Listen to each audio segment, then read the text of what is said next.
In my own bedroom. At my own engagement party. With my sister. The man who held a compass for 4 years without ever turning it over. Why would someone hide the truth inside something that was always pointing the right way? My name is Owen Calloway. I bind books for a living in a shop on a quiet street in Savannah, Georgia. My father kept this shop before me. When he died, I kept the tools and the name above the door. I was married once. It ended the way a candle goes out when nobody is watching. I got comfortable with silence after that. She walked in on a Tuesday in October 5 years ago. Her name was Faye Harlow. My father kept this his whole life. Every flower is from a walk we took together. The spine is gone, but the stitching is original. I can save this. We spent 6 weeks on that journal. She would come by after closing and tell me about her father while I worked. He would whistle while he cooked. Always off-key. Always the same 3 songs. He saved every birthday card I ever made him. Even the terrible ones. On the last day I handed her the finished journal, she left something behind on my workbench. A small brass compass, old and slightly tarnished, with a hairline scratch across the glass face. I chased her out to the sidewalk, thinking she had forgotten it. She had not forgotten it. My father said a compass always points you toward what matters. Keep it. I set that compass on the shelf between the level and the thread, and I thought nothing of it. That was my first mistake. 2 years later, Faye invited me to Sunday dinner at the family house. I went because I was lonely and because she asked. That girl did not leave a compass by accident. Nobody leaves a compass by accident. She was being kind, Juno. That is all it was. That was the night I met her older sister. Diane Harlow filled a room the way a fire fills a room. Beautiful, certain, impossible to look away from. By the end of dinner, she had my number and a lunch on the calendar. So you are the one who fixed my sister's little book. She has not stopped talking about you. Faye cleared the plates and stepped quietly back into the kitchen. I saw none of it. Diane pursued me at a speed that felt like being chosen, and I let it feel that way because I wanted to be wanted. This is my Owen. He works with his hands. Is that not just the most charming thing? In private, the warmth switched off. She never asked about my day. She asked about the numbers. Did the Atlanta buyer call back yet? What did they offer on the set? I had a good day in the shop, in case you were wondering. Faye was the opposite of her sister in every way that never shows up in a photograph. She started coming by the shop again. Black. No sugar. You remembered. You told me once. I just never forgot. Half the time we did not even talk. We just worked in the same quiet. I did not know how rare that was. The compass sat on the shelf through all of it, and it became a small, strange battleground. This tarnished little thing does not go with anything. Can we finally get rid of it? Faye crossed the room, took the compass from her sister without a word, and set it back on the shelf.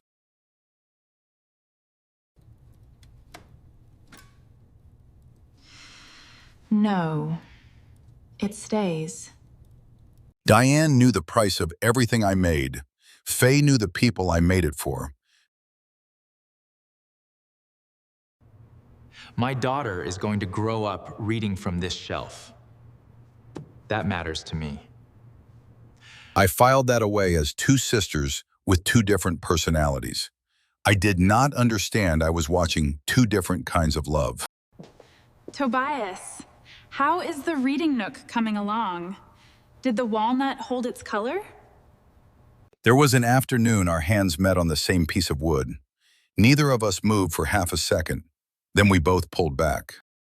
I felt it go through me like current through a wire.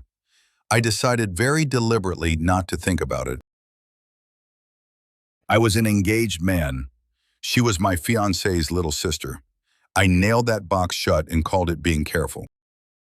A national retailer licensed one of my binding designs. Overnight, the shop became real money, and overnight, Diane wanted a date on the calendar. A joint account just makes everything simpler. We should sit down with a lawyer this week. If you think it is the right time, I trust you. I proposed on a Saturday in the spring. She said yes before I finished the sentence and immediately started planning a party for 100 people. Faye was standing by the window when we told the family. Her smile did not move. Not once. She was the first to cross the room and hug me. She held on for 1 extra second, 1 second longer than a sister should. She was letting go of me in a room full of people cheering, and I did not feel a single thing move. That is the part I still cannot forgive myself for. Not that I chose wrong, that I never knew there was a choice. The engagement party was 6 weeks later. 100 people, string lights, a bartender in white. Diane looked like something from a magazine. Faye spent the evening near the edges, refilling trays, steadying tables, keeping the whole machine running while her sister held court at the center. Sent upstairs to fetch a wrap, Faye found a cheap phone on the nightstand, still unlocked, still glowing. She read enough of it to know she could never unknow it. Then she photographed every screen before she came back down. Owen, I need you to come upstairs. Right now. Please. I set my drink down and followed her up. In 4 years, she had never once asked me for anything. I was not looking for it. It was just sitting there. You have to read it yourself. I read a conversation between the woman I was about to marry and a man named Brogan Holt that took the floor out from under me. I already photographed everything. I knew she would wipe it the second she found out. You deserve the truth more than she deserves the secret. You always did. Then we heard the footsteps. Faye went rigid. Both hands gripped the back of my shirt like she was holding the edge of something high. The door swung open. Diane stood in the frame. Her eyes moved from her sister to me and back again. In my own bedroom. At my own engagement party. With my sister. The story was out of her mouth and loose in the room before the truth ever had a chance to stand. She has been after him for years. I always knew. My own sister. Diane, that is not what happened. Listen to me. Please. Faye did not shout back. She did not defend herself. She just looked at me across that screaming room, and her eyes asked me for one thing: believe me. I wanted to believe her, but I had spent 2 years training myself to believe Diane.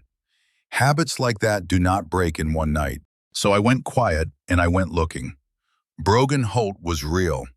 One afternoon confirmed that much. Then I went to the bank. Then I took the photographs to the family lawyer.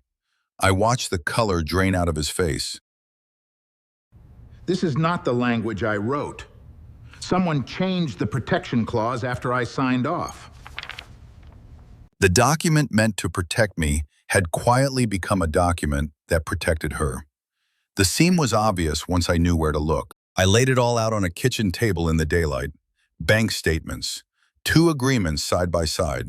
The photographs Faye had risked everything to take. Owen, you are reading it wrong. Brogan is nothing. The paperwork was a misunderstanding. I have spent my whole life reading where two pieces only pretend to fit. I can see the seam. You were never going to keep up with me anyway. She gathered her purse and left. I did not need 100 people to gather again and watch me be right. I just closed the account and unwound the paperwork. And that is when I understood the thing that had been sitting 6 inches from my face for 4 solid years. My hands find seams before my eyes do. I peeled back the felt on the base of the compass, and underneath was a small square of paper folded 4 times. The ink gone soft with 4 years of sitting in the dark. Her handwriting careful and round. The same hand that labeled the buckets in her flower shop. If you ever turn this compass over, it means I never found the courage to say it out loud. I have loved you since the 2nd week of that journal. If you are reading this, I hope it is not too late. And if it is, I hope you were happy. That was always the only thing I wanted for you. I did not run to her that night. She deserved to be chosen slowly, in the daylight, on purpose, by a man who was sure. I walked into the flower shop a week later on an ordinary Wednesday. She looked up when the bell rang and went completely still. I found the note. I found the...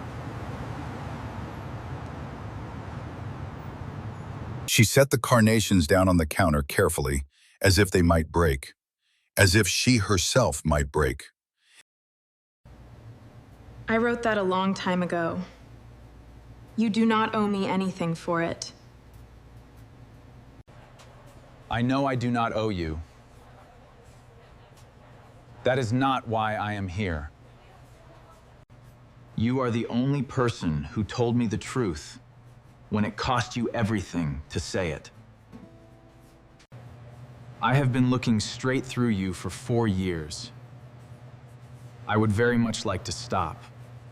She covered her mouth and her shoulders shook, and I understood that some things do not get fixed. They finally get seen. We did not fall into anything after that. We started gently. The way you start a fire you actually mean to keep. For weeks, it was only walks along the water in the evenings, talking about everything except the wreckage until we could finally talk about that too. There was no single dramatic night I could call the beginning, just a slow accumulation of ordinary days, each one a little warmer than the last. Leather and lavender, sawdust and eucalyptus, the 2 trades braided together in the same set of rooms. The compass came down off the shelf above my bench and went onto a shelf in a home that was quietly becoming ours. She was the first person who ever sat beside my hands and let them be quiet. I had not known I needed that until she gave it to me. Almost a year later, on a slow gold evening, Faye finally said the one thing she had been holding back the entire time. Was I just what was left? After the wreck? Am I only the one who was standing closest? I reached into my pocket and took out the small square of paper, worn soft from a year of being carried every day, and placed it in her open hand. You were the first one. You were always the first one. I was just 4 years late. She read her own words back through tears on paper worn thin by my pocket.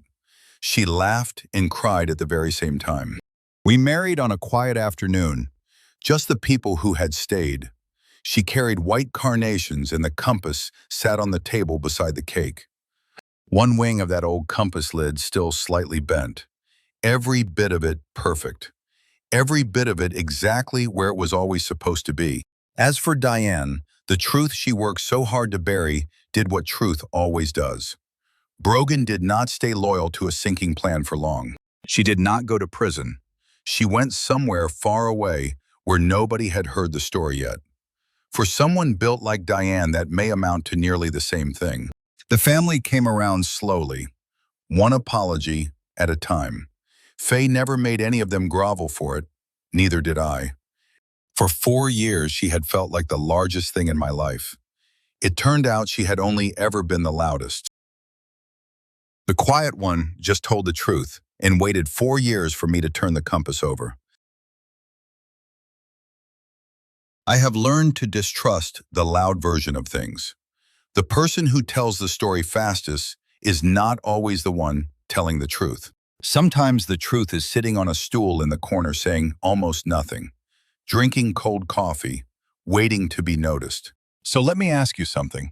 Have you ever missed the person standing right in front of you simply because someone louder was standing in the way? And if a compass had been sitting on your shelf for 4 years, trying to point you home, would you have turned it over any sooner than I did? Here is what I know now that I wish I had known then. First, the person who shows up without being asked is telling you something words never could. Second, when someone protects a small thing that belongs to you, pay attention. They are not protecting the object. They are protecting what it means. Third, silence is not emptiness. Sometimes silence is the bravest language a person knows how to speak. If this story reached something quiet inside you tonight, I am glad you stayed until the end.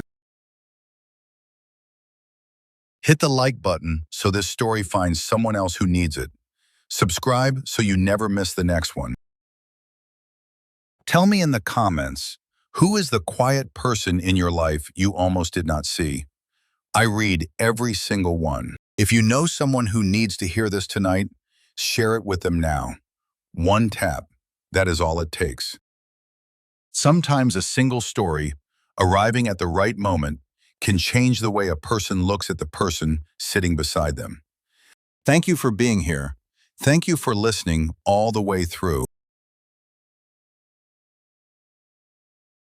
And remember, the compass was always pointing the right way. You just had to turn it over.